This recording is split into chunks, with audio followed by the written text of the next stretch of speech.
Hey, I'm Nick Von Brack, and this is the Record Podcast. Welcome back for this week's mini episode. Usually for these, I'll be doing short episodes where I talk about any news regarding the podcast, upcoming interviews, what I'm listening to, and things like that. But for this one, since he couldn't shut his damn yapper in under an hour, this is part 2 of my interview with the famed producer Casey Bates. He's worked with such bands as Portugal The Man, Fear Before the March of Flames, Gatsbys American Dream, and many, many others. And in part 1 of my interview, we talked about Casey's past and some stories from his years as a producer. And in this one, we do the same thing. Plus, we get into recording the Money Pit's new album, his own unreleased music, working on the album Jam Dreams for my band Dr. Manhattan, and more. So if you didn't check out part 1 of this interview, make sure to go back and give that a listen as well. I want to thank Casey for talking to me for over 2 hours and interviewing me for his podcast as well. Also, go and give his podcast, the Casey Bates Podcast, a listen too. My episode will be coming up sometime soon. In other news, I'm going to start doing some giveaways through Facebook and Twitter. By sharing our links, promoting the Record Podcast, answering questions, and whatever else I come up with, you'll be able to win some sweet stuff from the people I interview. Digital things like albums, demos, and unreleased songs, or physical things like records, merch, and more. So make sure to like our Facebook page and follow our Twitter handle @RecordPodcast for updates, giveaways, and all that good stuff. And come back next Wednesday when my interview with Nick Newsham goes live. He was the former singer of Gatsbys American Dream and is now the singer of a band called the Money Pit. You should definitely go and check out the Money Pit's new album, as it is an excellent listen. Nick and I have some history, though. We go back a ways through our mutual friend Casey, and actually ended up recording an album together as well. The band is called Princess Dinosaur, and actually the song at the beginning of this podcast is from that band. So if any of you are interested in that album, hit me up and I'll send you the link for that. But today, I'm finishing my talk with Casey Bates. So let's quit all the jibber-jabbering and get to it.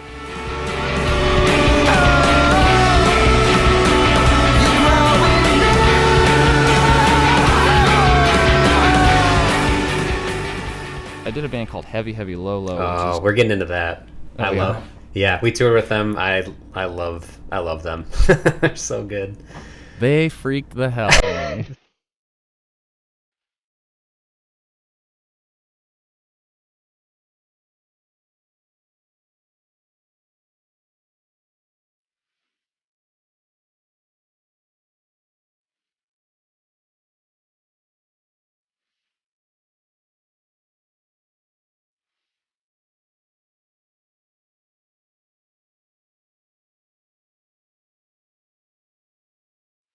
So we toured with them and Fear Before. So 2 of your roster. I think Adam from Fear Before said that you showed him us, and they, yep, another perfect example. And then they're like, oh, we're doing this tour with Heavy Heavy Low Low. We want you guys to open. And I don't know, when we recorded our very first EP, our engineer Daniel Good, who did a lot of stuff with us, he was big into Fear Before then. And I think I'd heard them and was like, oh, yeah, it's cool, but I'm not into it. And then later on, I started hearing their later stuff a little bit, but I think I only started really listening to them when you did their album Fear Before, because we toured with them on that, and I was like, oh, this is really strong, I really like this, and watching them perform the songs.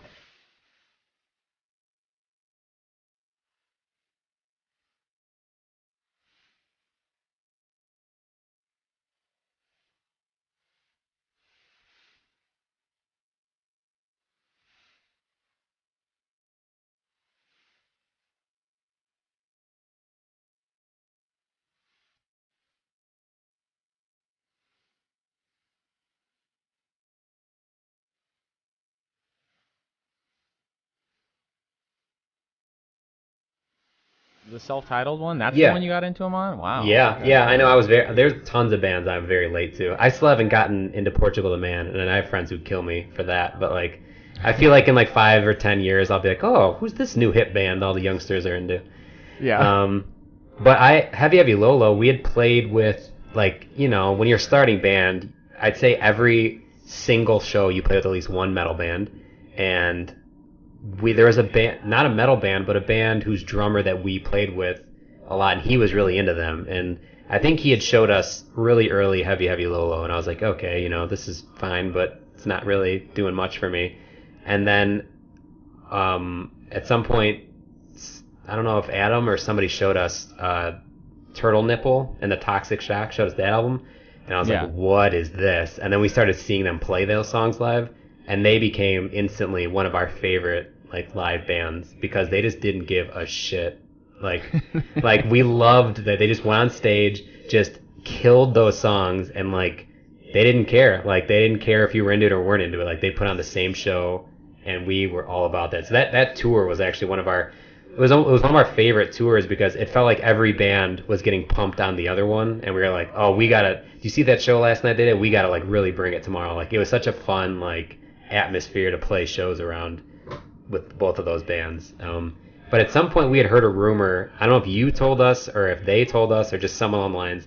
We're talking about Heavy Heavy Low Low recording with you and saying like all kinds of drugs were happening. They were bouncing off the walls. Like it was just anarchy. Like what you would think of a rock band recording an album being like in the 80s. Like that's what they were. Yeah.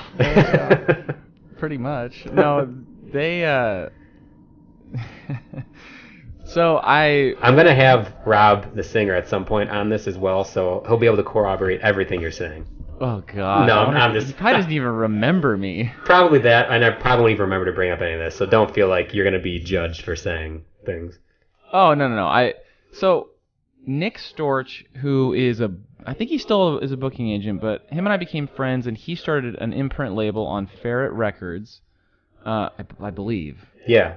New Weatherman? And so he was a fan of me, some stuff I'd done, and he comes to me with this Heavy Heavy Low Low band. He's like, I want to sign this band, I want you to record them. And I was like frank with him. I'm like, I don't know if this, this isn't my style, this isn't really the kind of music I do.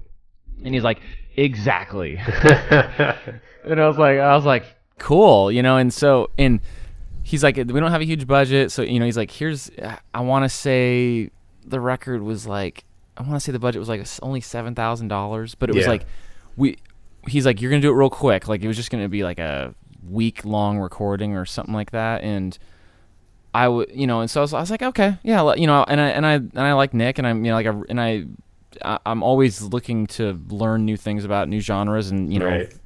Spread my wings into other areas and whatever, but so. I agree to do it, basically just after talking to Nick, and so then I go online and I, Google Heavy Heavy Low Low, and there's like, I just like the first thing that pops up is like they're all like naked or something at like with like one of the dudes. I'm trying to remember what it was, but I think he was like naked, like in the fetal position on like a dining room table, and they were all sitting around him like they were going to eat him for like Thanksgiving or something. I would bet that was Danny, the guitarist, because he was naked the entire time we were on tour.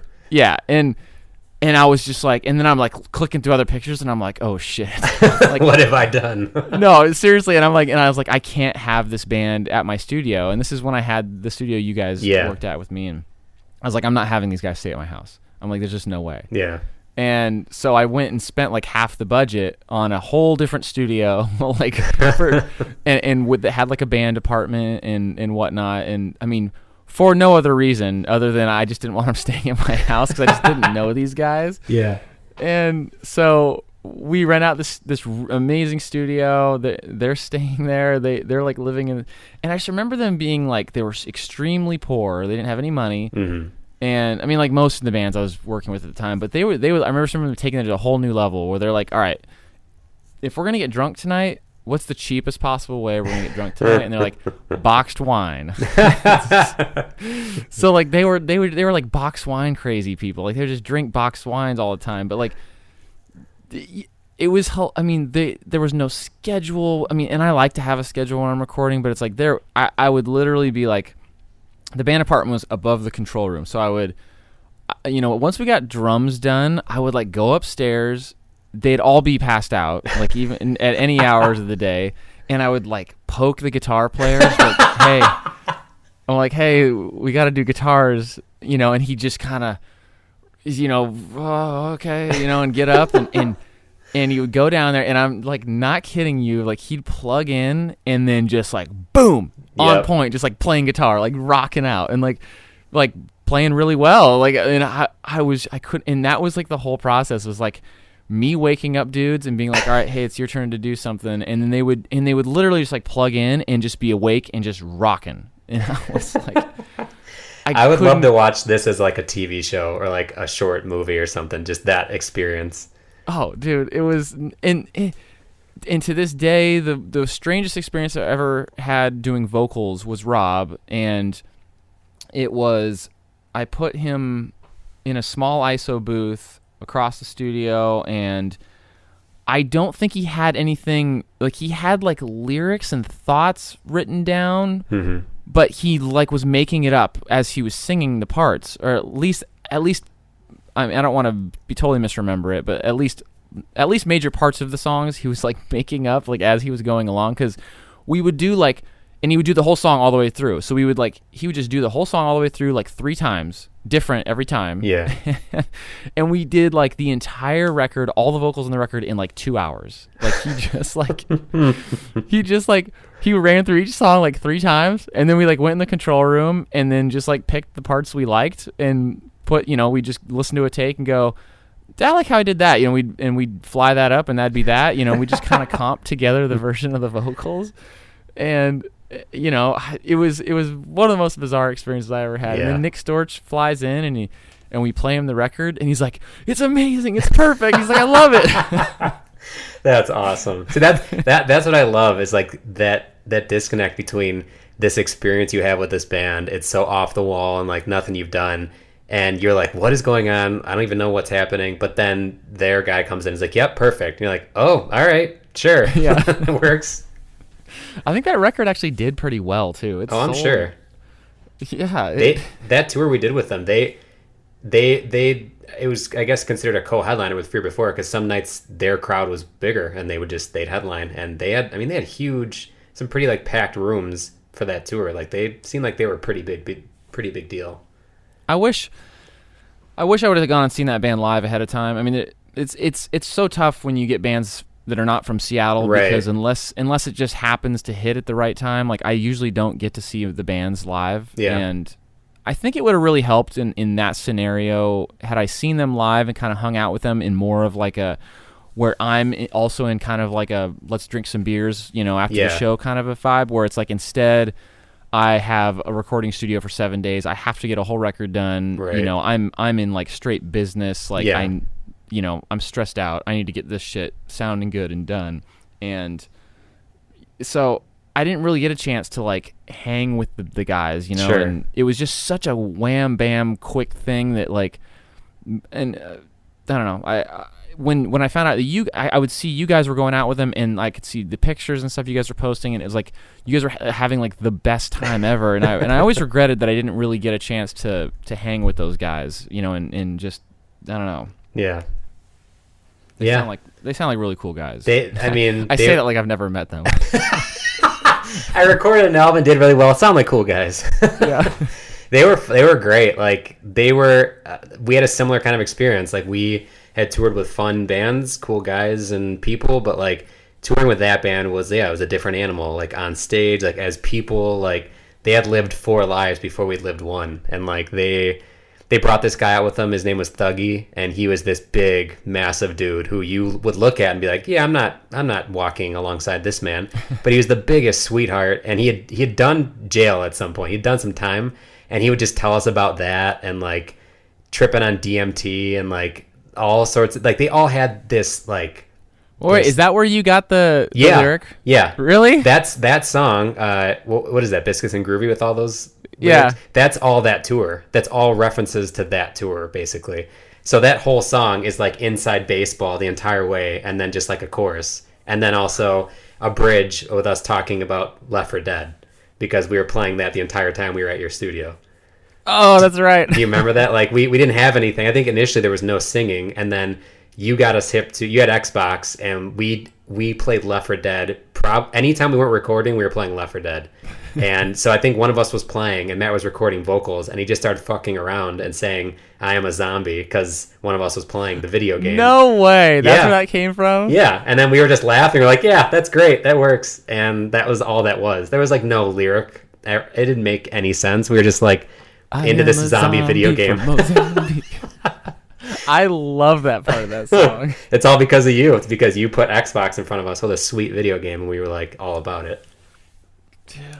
But yeah, that tour. So they were all just such crazy, but like fun, nice guys, and like constantly pushing us to want to go harder and like be a better live band. And it like that album, we got into the Fear Before album, but the Turtle Nipple and the Toxic Shock, that was like, it felt like the first time I listened to like Fat Records bands, like the first time I heard Lagwagon or No Effects or Propaganda. Like it was like, I've heard music before, but not like this. Yeah. And that album was like, I've heard punk before and metal, but not like this. And it was just so heavy, and like it's one of those albums that I'll hold on to. It's not one that I put on often, but when I do, I'm like, fuck, man, this album is so strong. And them as a band are just like such strong players, and like have such a cool vibe about them. We had such a fun time on that tour. So is that your favorite Heavy Heavy Lola record then? Turtle Nipple. I don't know if I've listened to the album you've done with them, but that's the one, because on that tour. Why not? Because I'd only heard, I think my first experience with them, like I'd heard some early songs, and then I heard Turtle Nipple, and I was like, oh, this is something. And then anytime I thought about listening to earlier stuff, I was like, oh, but their earlier stuff, like it felt like not like this stuff. So I need to give it a fair chance and just listen to it, because I'm sure it's a lot like it. But that album, we toured. I don't know. We toured with them, and they were playing mostly that. So that's just what we got into, was that album. Yeah. So I think a lot of producers would say, how do you pick between Children? Who's your favorite? But do you have a favorite album or song that like that you feel strongest about, or like is like your baby, or the one that, I don't know, you hold up highest? Yeah, it would be. I mean, the Money Pit record that I just did is my favorite thing that I've done, and it's more.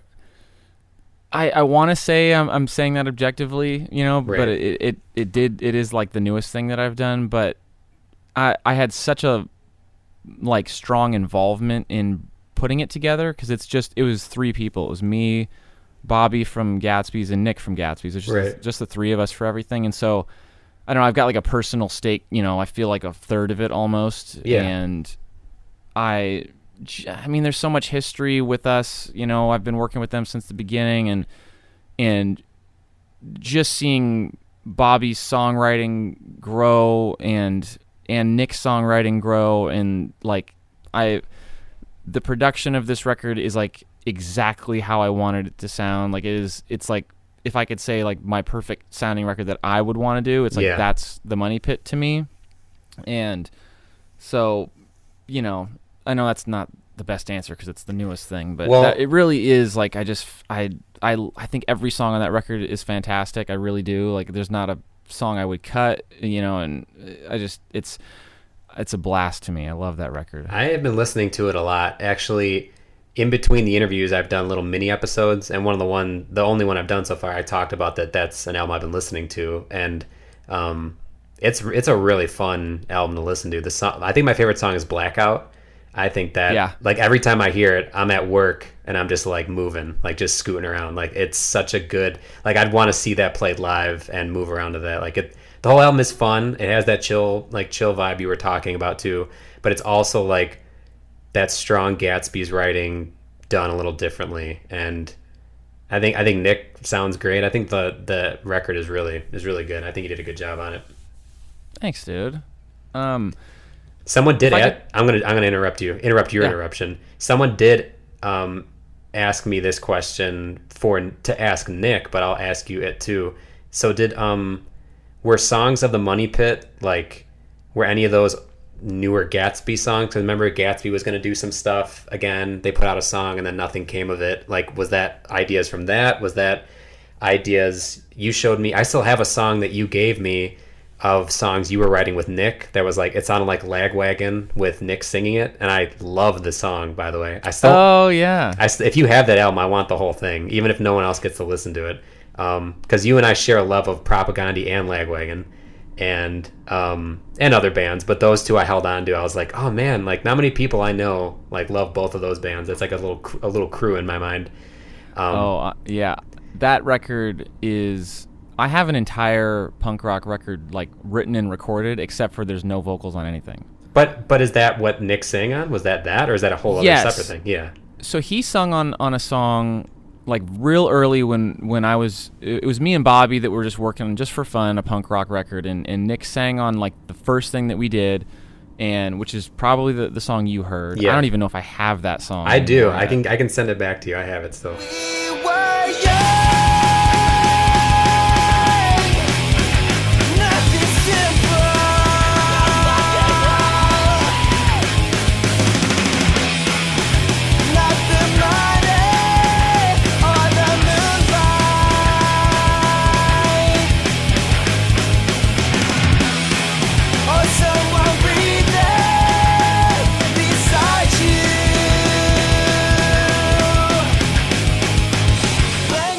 We ended up changing the whole chorus to that song, I remember, and it's odd. Like, I like the new chorus is just like way better, but we never had Nick back in to like re-sing it. Oh, okay. And I didn't want, like, I do so much stuff with Nick, and around that time we were working on some Gatsby stuff, and then even now with like the Money Pit, it's like I've just had this whole record I've been sitting on, and I've been meaning to find. I just want to send it to like a really cool singer, just be like, send him all of it, and say do whatever you want on top of this. Like, that's a good idea. Can you sing? Really well, yeah, actually. Really? No, not at all. That's why I sang backups in the band, and I didn't sing lead at all. No, I think you should though, because even just that one song, I was like, dude, this is great. This is like a Fat Records album that has a little bit of like, it's got Casey's spin on it, and then Nick singing, so it sounded like a little Gatsby's-ish, but I would love to hear that stuff put out. But someone asked me on Twitter, yeah. Oh, okay. Oh, yeah. Sorry, the Gatsby's. So there's one song on this record, the song called Cops. What is it called? Cops Come, or I gotta look it up. It's, I think it's called The Cops. That's what it's called.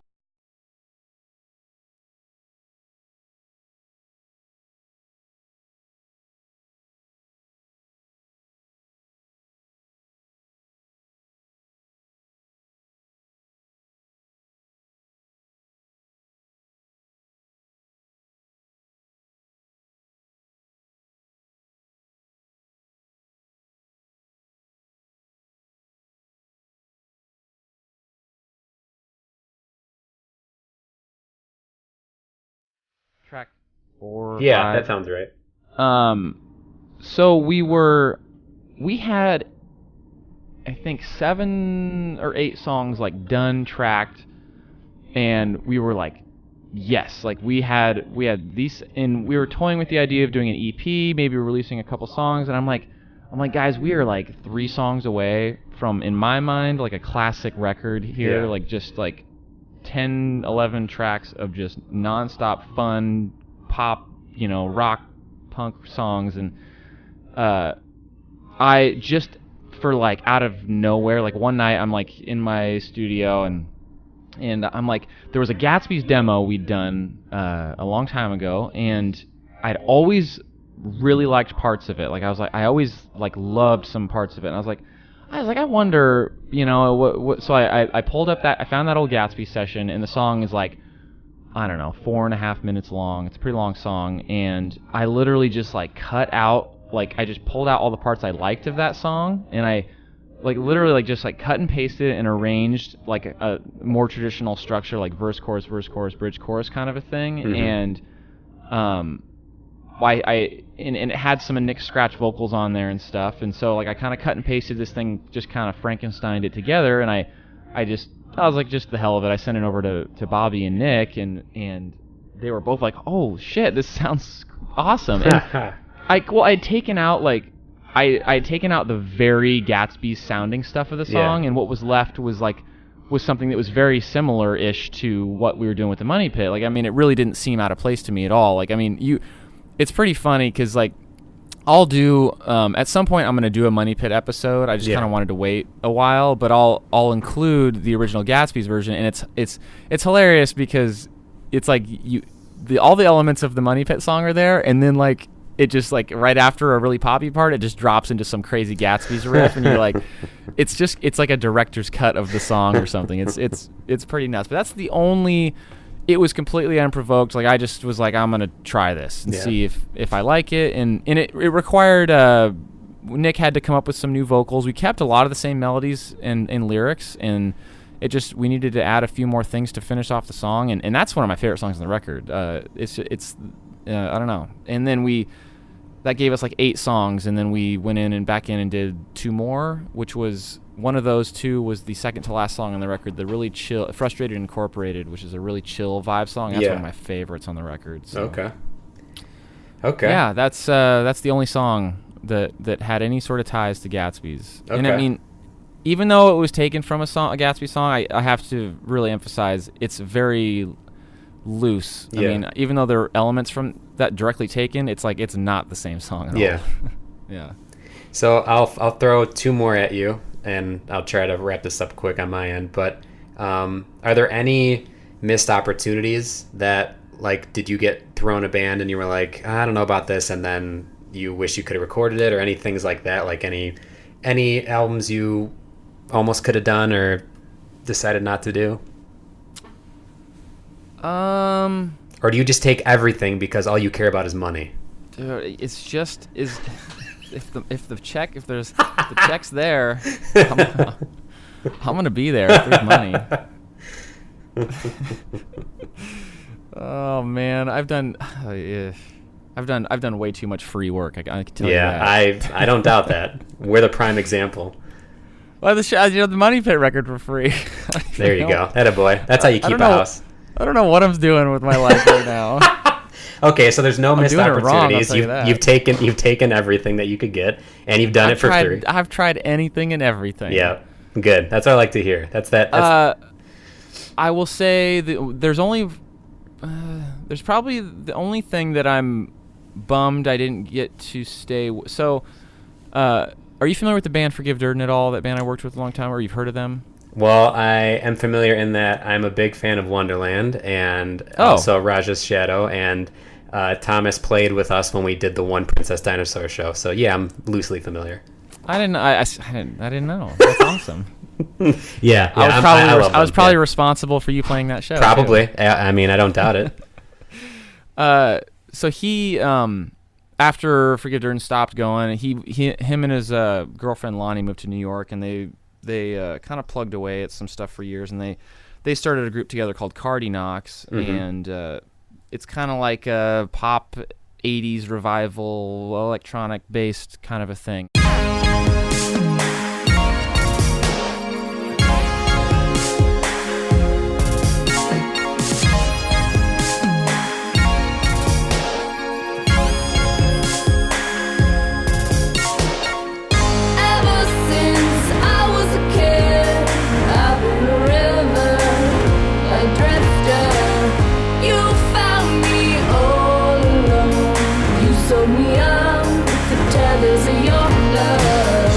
Again, another kind of place for me to kind of try new things. You know, I haven't done a lot of pop stuff, and so, you know, and neither had he, and so it was kind of a fun.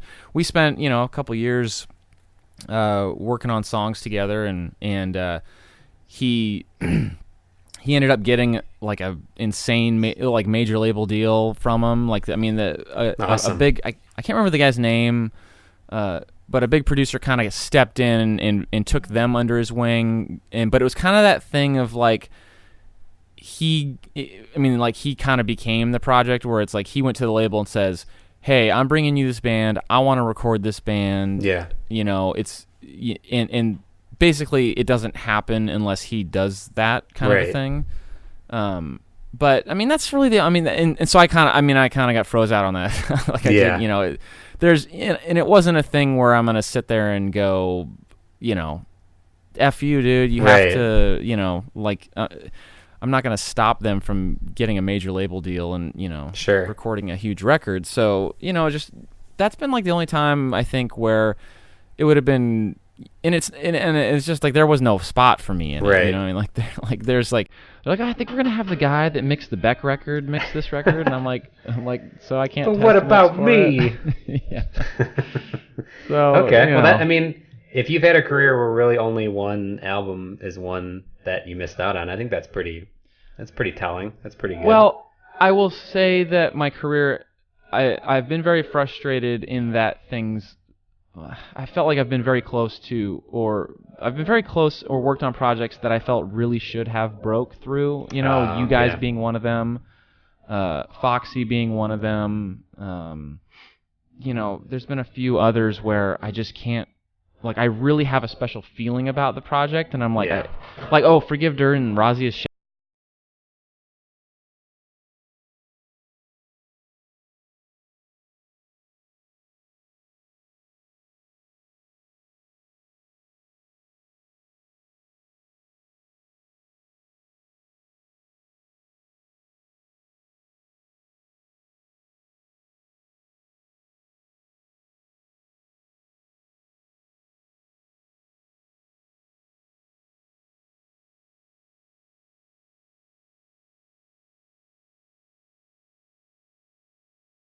No, not. I mean, not really. I mean, it didn't. Not to the level I thought it would. You know, I was like, I mean, the amount of talent we got on that agreed to be on that, and like, I'm so proud of how that thing sounds to this day, and like, I mean, we're gonna do a podcast on that soon, and that's gonna be just a fascinating. Yeah, I'd love to hear that. Into it. But you know, things I've been so close to these records. Like I've got this since, you know, for a long time. Almost every record I did had sold at least like 10,000, which it doesn't sound like a lot. I don't think to a lot of people, but that's a big achievement for most bands. I mean, but it was like I was kind of the king of, you know, making records that sold 10,000 records. Yeah, I heard about you, the 10G King. Yeah. His name on the streets. I don't know what happened with you guys. Screwed that up. They brought us in to be like, look, he's been doing too well lately. We got to throw a wrench in this thing. Yeah. Like, oh no, he did that Chiodos record. We got to bring his average back down to where it's supposed to be. Oh, heavens. Yeah. So I would say I haven't missed the opportunities, but I've definitely I've always felt there's been these records that I've just been right on the edge. I'm like, it's so close to breaking. Yeah, but I mean, as much as you have a stake in it, that you worked hard on it, like it's almost as much as us being like frustrated about it. Like, there's just some element at some point that you can't, you know, be held accountable for. Like, you can put all the right things in place, but timing, you know, the right person hears it, you know, luck. There's just so many things that change that. So you can't beat yourself up about it. It's gonna be okay. Thanks, dude. No, I don't.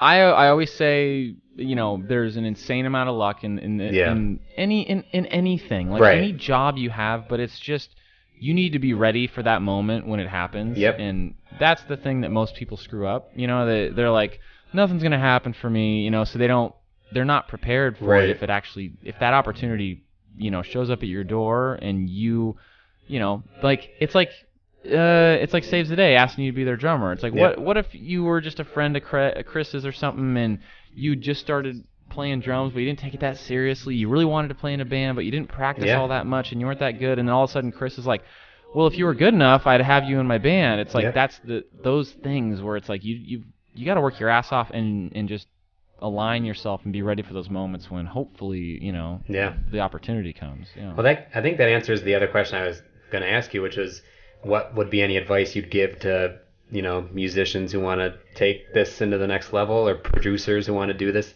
you know, for a living? Like, that kind of sounds like that'd be a good answer to it. I mean, it's so easy to get jaded, you know, I mean, I get, you know, messages and emails from friends or, you know, other people that are starting to record and stuff, and they're just like, I don't understand, like, I can't do anything, like, I know, you know, like, there's just, everyone's shitty, and I can't figure out how to get work and do all that stuff, and I'm like, well, I mean, I'm the perfect example of, like, I mean, if I'd have grown up in Wisconsin or something, you know, I would have, even if I'd have had the exact same skills that I'd have started out with here in Seattle, probably nothing would have ever happened. I probably would have tried to record a few bands for a few months and then given up. But I was lucky enough to be in Seattle with my best friend in Gatsbys American Dream, making music for other, you know, that other bands looked up to in the area, and then I was able, you know, I started recording a band, and I had the skills, you know, to to fit. It's like I was ready for it. Like Right. the opportunity was there. I was in the right place at the right time, but I was also ready to take charge and actually do it. And so I guess that's the big advice I would give is just work your ass off and be prepared for that moment. But you have to do your best to put yourself in that situation. Right. I mean, if you're living in a cabin in the woods, you're obviously not going to get any work, but you got to get yourself in the social circles and network and figure out, get yourself and line yourself up so that those opportunities can actually come your way. Yeah. Awesome. Good answer. Well done. Oh, thank you. All right, I'm done with my questions. Man, we've been going for almost 2 hours. The first 5-hour long podcast. This might be. All right, so for my podcast, I want to get I want to roll through Jam Dreams here. Yeah. So you do Warped Tour on the self-titled record, and when did you get the Saves the Day tour after that? God, this is gonna. I mean, is it shortly after that, or was it? I feel like there was a decent amount of time. My mind makes me feel like it was before that. Really? Maybe not though. It was right around that time because it was the same year. To my knowledge, I have. Oh wait, hold on. I have a press pass up here. Hold on, let me look at it. Give me 1 second. Do you just have like a wall of memories there?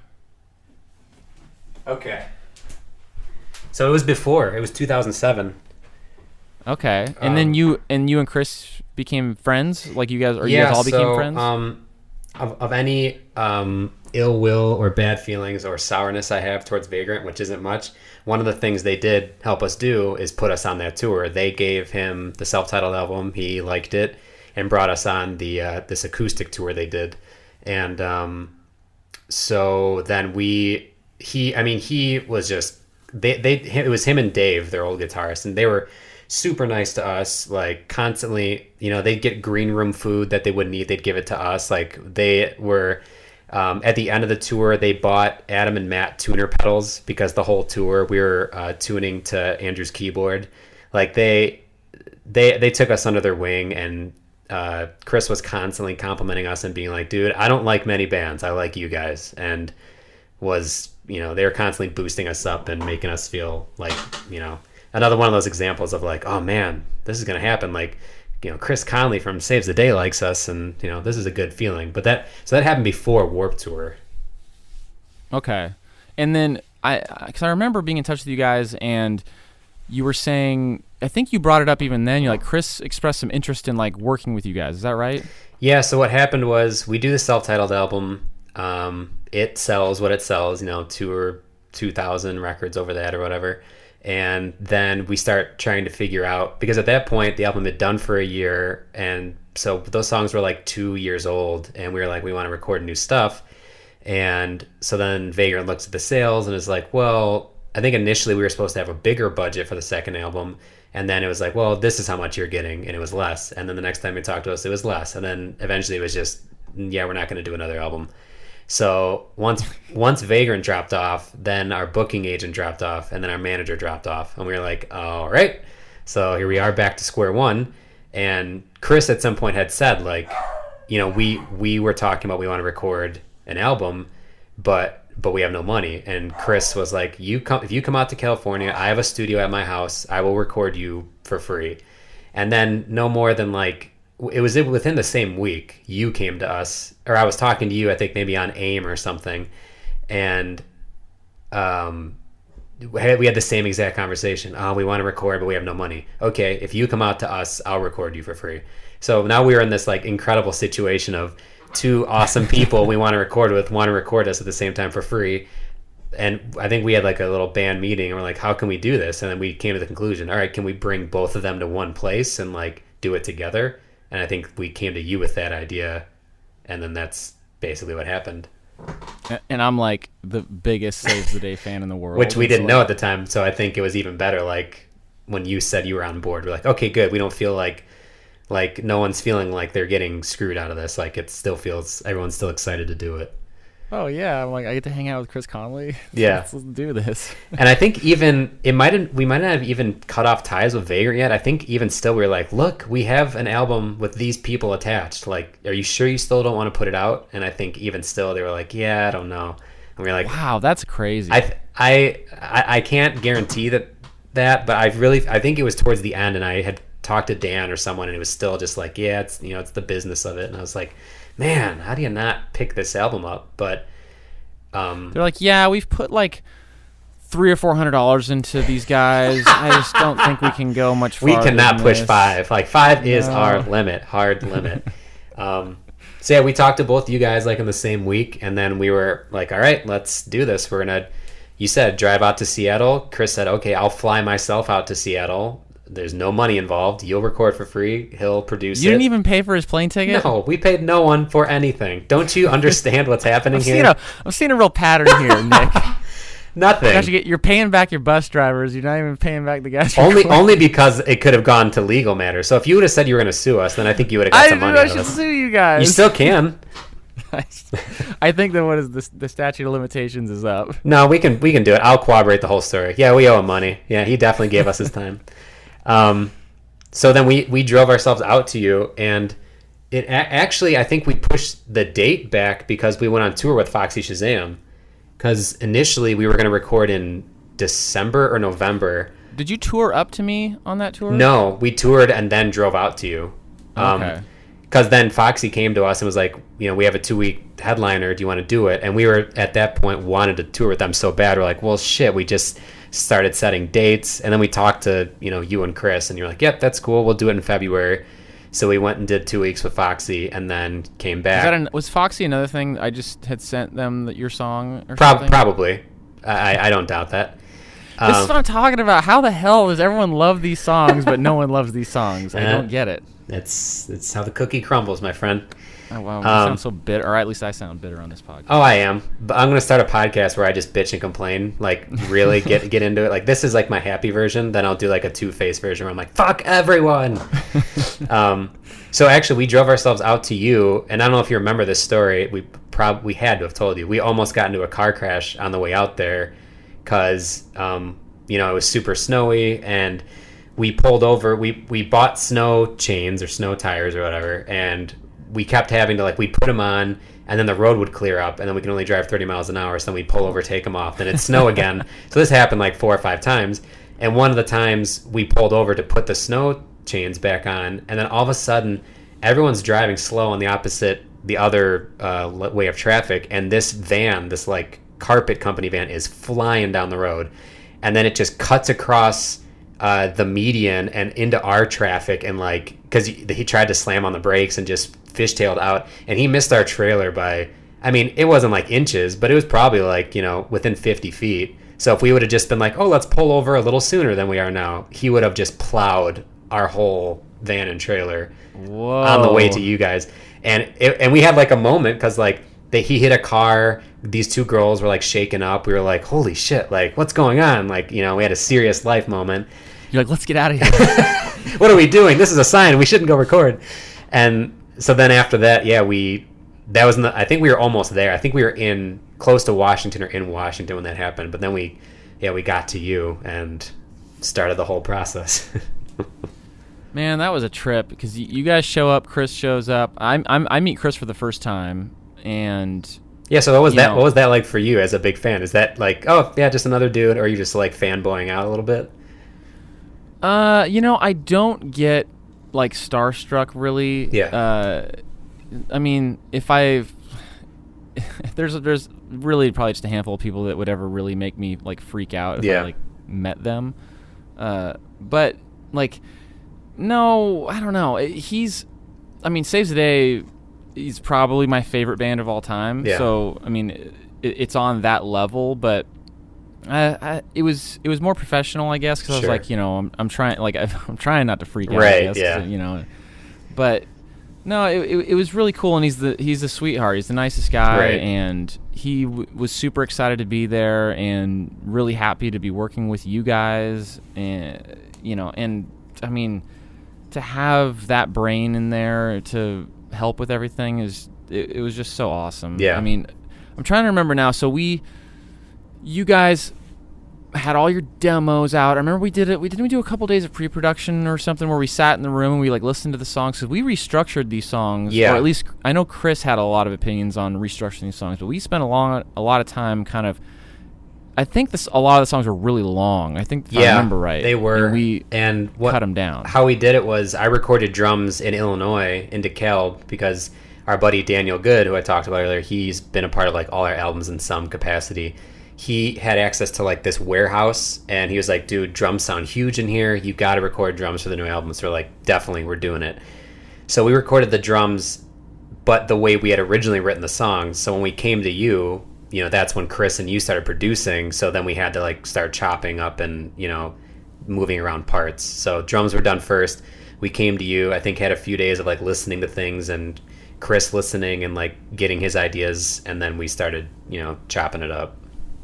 And there was I remember there being a little bit of tension in there because you guys didn't want to, or at least some of you guys didn't. Yeah. You had a hard time with some of the changes. But, I mean, if I remember right, some of those songs were like 5.5 minutes long. Yeah, probably.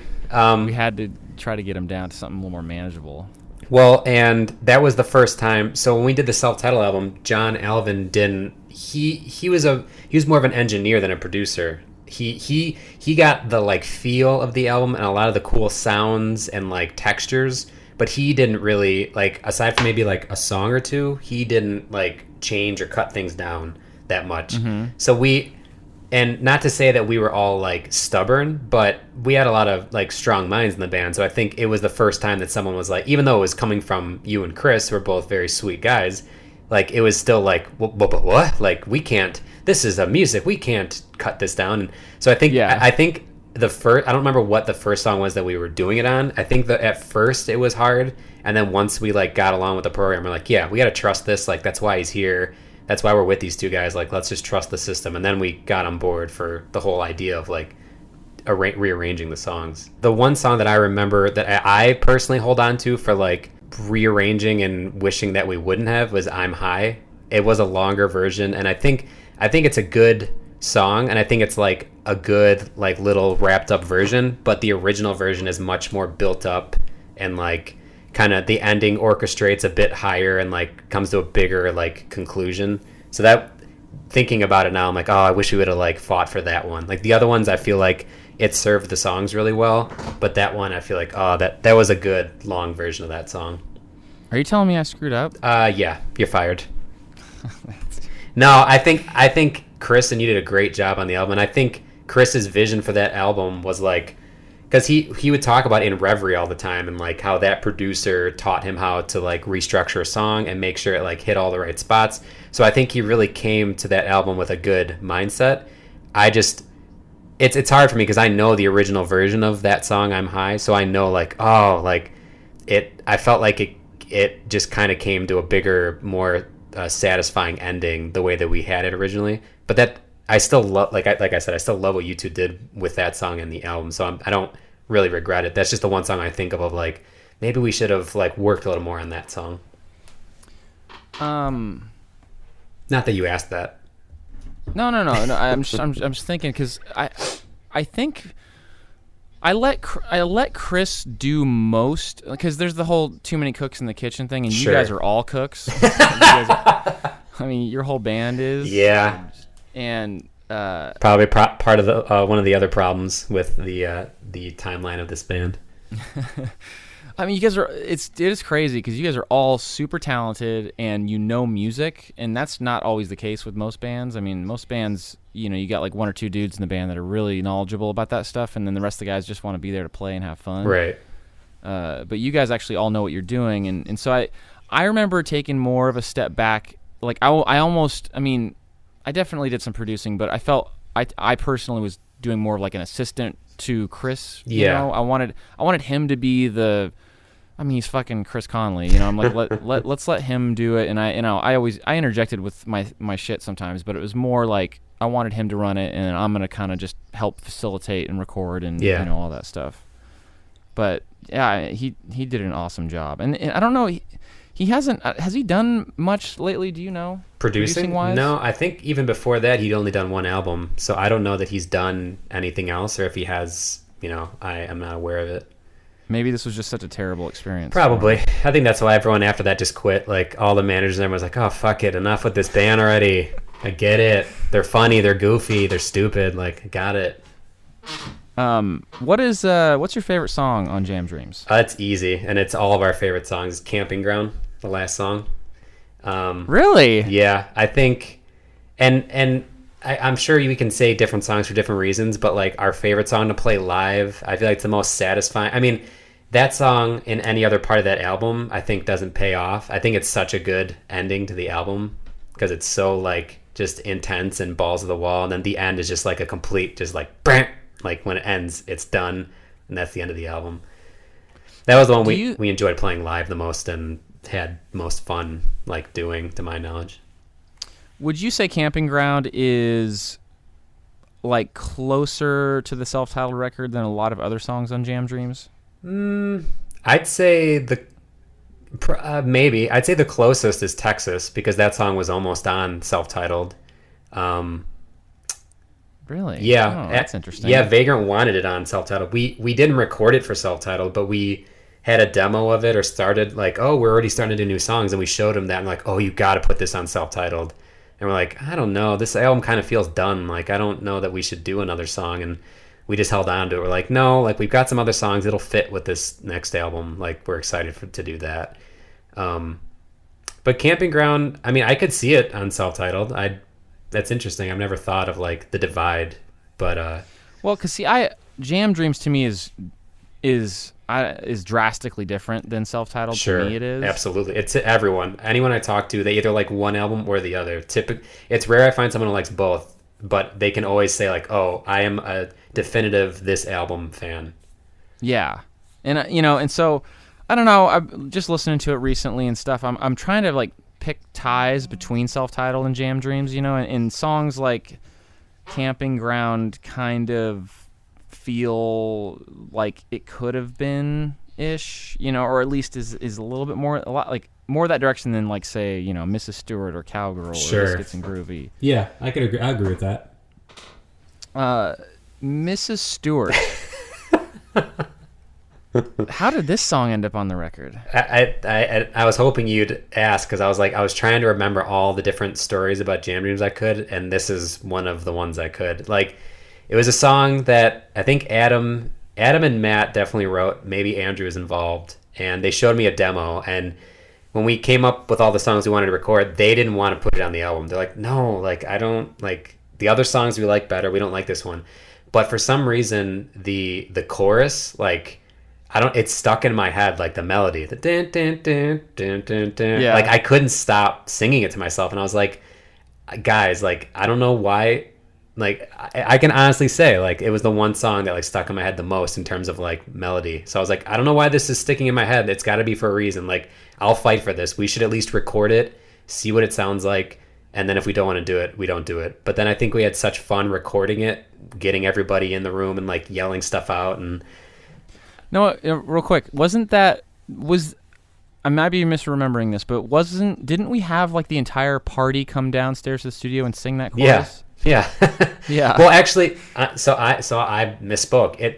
I liked that part, but it was the "we don't care about," about. That was the part that's stuck in my head. Like, the other part was like fun, but when I heard that melody, I was like, those words, "we don't care how it gets to our mouth, just as long as it's in our mouth." I was like, what is that? Like, that is just like a party fun song.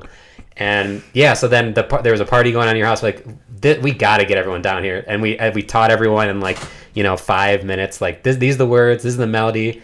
For the other parts, just follow us. And I think a bunch of people just got high and started just shouting shit. And like, Andrew's laugh in that song kills me, because that's like a very specific Andrew laugh. And yeah, and so every time I hear it, I just think of that and I laugh.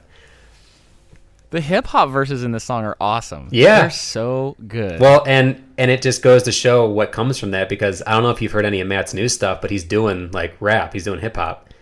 What? I gotta hear that. What's it called? It's called Sophagus, and it is awesome, because he has always been a good songwriter, and he also got started like Do you remember that PlayStation game Music Generator? Do you ever play that? I know what you're talking about. So I didn't play it. him and Adam played it all the time, and they'd make these songs that were so like technical and like well done. So this is like the culmination of that. Like he makes the beats, he raps on them, and the lyrics are really good, and he's got a good ear for melody. So you have to check. I'll send you a link after this. It's so good.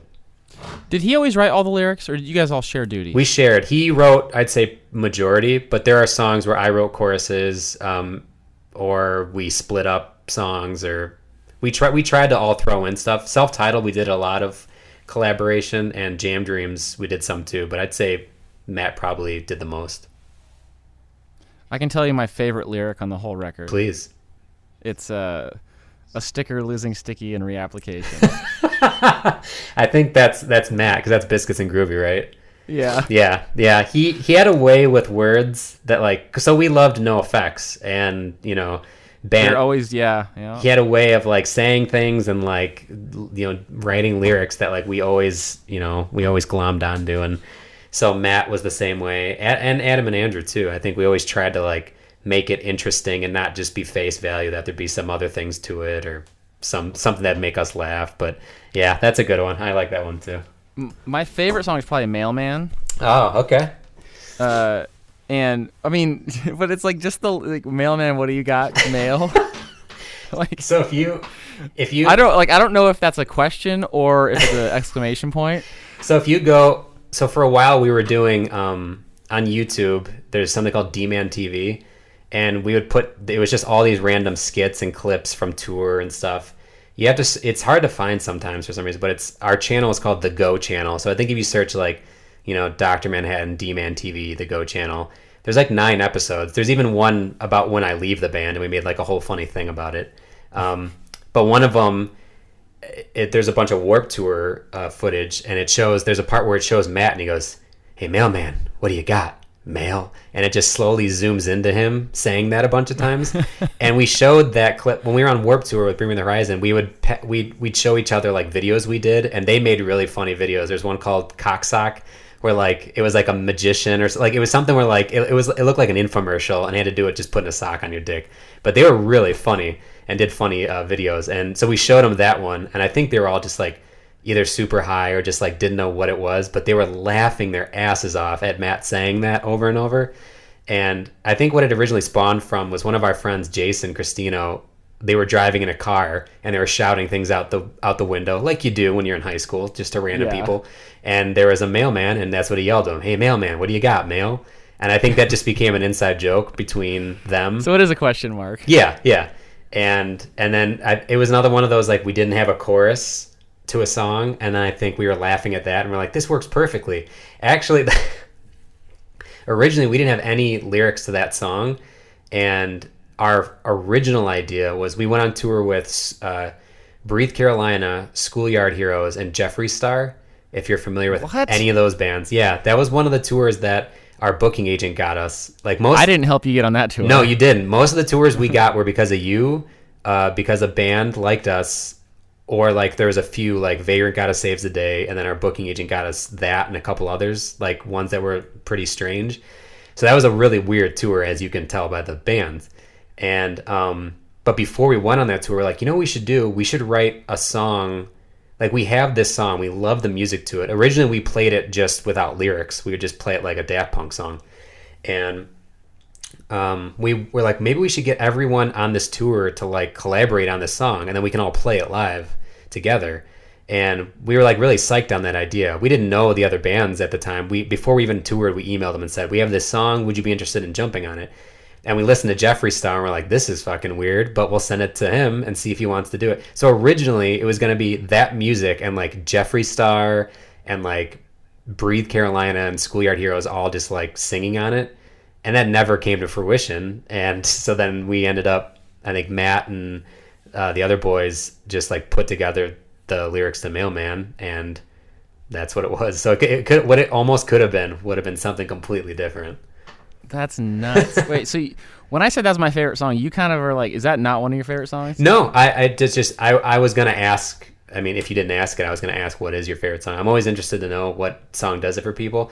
That the lyrics of that song, a lot of them are about that heavy, heavy, low, low, Fear Before tour too. Like there's something about a log cross. Like there's some words about going across like a log cross, and like these words, like that was on that tour. They were like walking into a swamp and literally crossing logs and like laughing and like. So there's a lot of just like that. We were writing this album, I think, a lot of the stuff on that tour. So there's just a lot of like shoehorned inside jokes and references from that tour. Where does Dreams come from? The name? Andrew came up with it. He wrote. So if you ever got, I'm gonna say that. Before you say this though, I will say that when I hear knowing you guys and when I hear the title Jam Dreams, I actually think of like fruit jam. Sure. And so I don't know if it's a music jam. I don't know. Yeah. So, okay, go ahead. So the inside of the CD has a poem called Jam Dreams that Andrew wrote, and it just talks about like kind of like the song Electraumatized lyrically is about just like, look at this band, how much fun we're having, like life and like positivity and like, so it's about that. It's like that band, like being in the band at the time, this is a jam dream. This is like heaven. This is the best. Like we're jamming out and it's the best time with the best friends. And so he came up with like, you know, different guys in the band just always had a way with words at different times. And Andrew just came up with this notion of jam dreams. And we originally had a different title for it. I don't remember what, but he was really pushing for it. Like I love this. Like I believe in this name. Like I think it's good, and we just went with it. And I think it capsulized it. Like in hindsight, I'm like, yeah, that's a good name for this album. I love the name. It's awesome. I got another question for you. Why did you guys name your band after the Zack Snyder movie, The Watchmen? So it wasn't named after the movie at the time. Adam was in community college, and he was in a graphic novel class, and they read Watchmen. And at the time, we didn't have a band name. We had just come together. We were two separate bands, and we combined into one. And the names of those bands were Nated KE and Musket Arm. And we at some point, Matt had joined Musket Arm, and then we left that, the three of us, Matt, Adam, and I. But Andrew was playing drums in the other band, but he always did this like background yell, and I was like, I love his voice. We got to get him in this band. So then we combined both bands, and at the time, Adam was at school, and he came up with a couple band names. One of them was like The Osiris Effect, and one of them was something else. But he said like Dr. Manhattan is this character that, you know, he went into this machine and he burst into all these molecules and put himself back together. He's like, and Adam was really into it at the time. He's like, that's us. Like we burst apart of these two bands and we put this together, and we're like, all right, yeah, that sounds cool. It's, you know, like we don't have any better names. That's kind of a good little summary of what this band is. So let's stick with it. And it just stuck. I love the name. I just wish that stupid movie never came out. We could do a whole episode on that movie. Like I think for what it was, I don't think it's bad, but I don't know that it's good. Like there's just choices in it. Showing Dr. Manhattan Dick in the movie, like I feel like that was just, everyone just immediately wrote that character off and the movie. They're like, this isn't serious. And I can't show Dick in a movie. Yeah, like I'm not paying attention to this character anymore. I'm looking at his blue ding dong. Like no one cares about this anymore. And I think they did some stuff really well. The opening credits are super cool. Oh, they're amazing. And there's some really cool visuals in it, but that book's just too big of an on-taking. Like, how great would that have been? Like today, like mini series on HBO or Netflix or something like that. That'd be incredible. I heard a rumor that's maybe happening. I think it's like either a prequel or a sequel. It's like not. Okay. It's not the. It's not the. I heard that it's not the original storyline. So it's like the Black Sails, that story. Oh, that's right. I forgot about the Black Sails thing. Yeah, I mean I think it'd be much better served as a show, but those weren't like as prominent at the time. But yeah, that movie is. I think if it just failed before it could even start, it's too big of an on-taking. But yeah, that was constant. We were like, oh, Dr. Man liked the movie. We're like, well, I mean, yeah, but you know, the book's good. The book's really good. I know, that's the book. Like, it was just bad timing. And then everyone, yeah, it sounds like you made it up from the movie. Yep. Well, we've been going for such a long time, but is there anything else you want to mention about Jam Dreams or Self-Titled? like that you wanted to bring up, or I mean, any thoughts? I think I, like you, just wish, and this isn't for like selfish like monetary reasons. I just wish more people could have heard it, because I think it was such a good combination. You producing and engineering, Chris helping to like rearrange and produce. Like, I felt like it was just, and like the album is very positive, uplifting. Like, the songs are different, but I think they're good, and there's some radio possible songs on that album. So I just feel like I wish more people, it could have been pushed out a bit more people could have heard it, because I think it was it's not to say it was like underrated or something. I mean, not many people even heard of our band in general, but like, I think it's a good album, and I wish it could have been more promoted, or like, shot out into the world. Yeah, part of it too is like, this is one of those records for me where I wish we hadn't had gone so dirty with everything. Okay. I mean, I don't know how you feel about it, but I don't know. It's just like it just I feel like the dirt needs to be pulled back just a little bit. Sure. Like, if I could go back and do it again, I'd do stuff just a little bit cleaner, because I mean, there is just dirt over all the. I mean, it's just, there's so much distortion and stuff going on in these songs, just like crazy drums and stuff. Yeah. Like, I think if I could go back and change something on this record, I would just kind of clean up the mix a little bit. Yeah. But I don't know. I wasn't getting paid for it, so I don't really so care. Fuck it. I think part of that problem was when we recorded demos, we loved the sound of the demo. Like, Adam and Matt had like an iMac computer, and they put just a drum set next to it and amps near it, and they loved the blown out sound of amps and drums and stuff. So anytime we do a demo, we're like, we love this shit. It sounds so raw and like. Well, I know you guys were pushing it. You wanted it dirty. Yeah, I think you say less dirty. We probably would have gone for even more. Like, we would have just blown everything the fuck out. And we love the sound that we'd get just doing demos. And so I think I would love to hear, and I know you're looking for more free work to do, but I would love to hear, like a cleaner, more polished version of that album, because I'd be interested to know like what songs would sound like. I think some of the tones, the one I go to is like Mailman. The bass tone is like a lot of tones at once, so I don't know how, like, I think it's a really good bass line, so I don't know how much it stands out, if it's too muddy. So like, certain things I would like to hear like more pristinely done.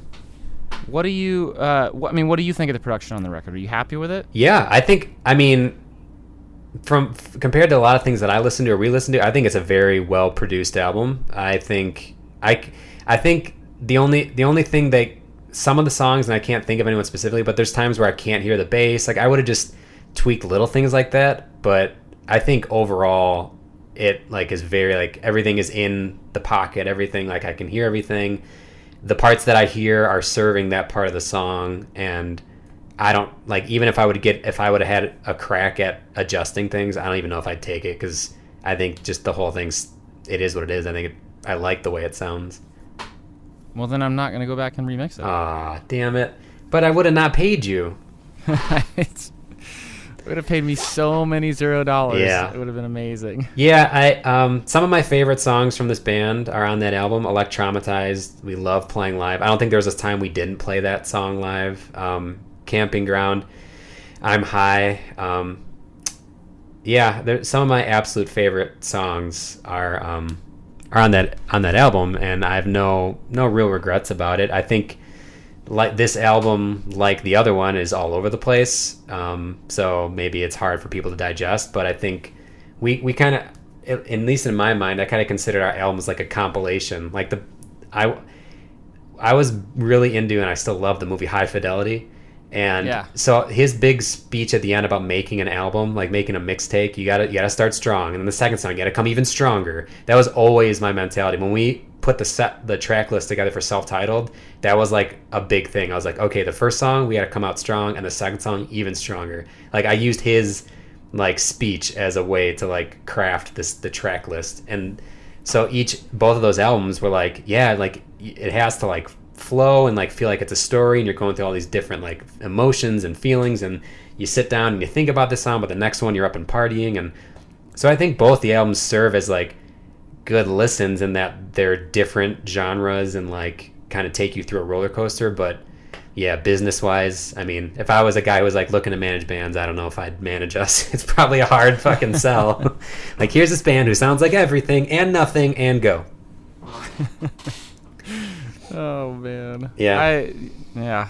I love both records. They're very different to me though. Yeah, they definitely are. And even I'd say even Bolo Yodo, the last EP we did, to Jam Dreams to that is just a different thing. Sounds dirtier. The songs are it's so different. Songs are wacky and it's only $1,000 on Bandcamp. So I didn't know that. I think Andrew runs the Bandcamp. When I sent you the link, I looked at that and I was laughing my ass off. I don't know when he did that, but that's just another good instance of this band, like something I didn't even know was happening, and I find out and I'm laughing and I'm like, yep, that's us. There we are. It was so funny. I was dying. Yep. As long as we're making our friends laugh and we're not thinking about all the money we could have made and all the success we could have had to make us sad. Yeah, but we made Casey laugh with that one thing, so we win. Good job. We did it. Oh, dude. I love your band. Thank you. And from the bottom of mine and our hearts, you did a lot for this band. You got us a lot of tours. You mixed and produced albums, and a lot of what we did and a lot of our success is owed to you. As much as you want to take or don't want to take, it's because of things you did. So as a representative of this band, I want to say thank you. You helped us out a lot. Thank you. Well, that's the perfect note to end on. Cool. All right, thanks, man. Dude, that was awesome. Seriously. Cool, man. Thank you. All right, buddy. See ya. Peace.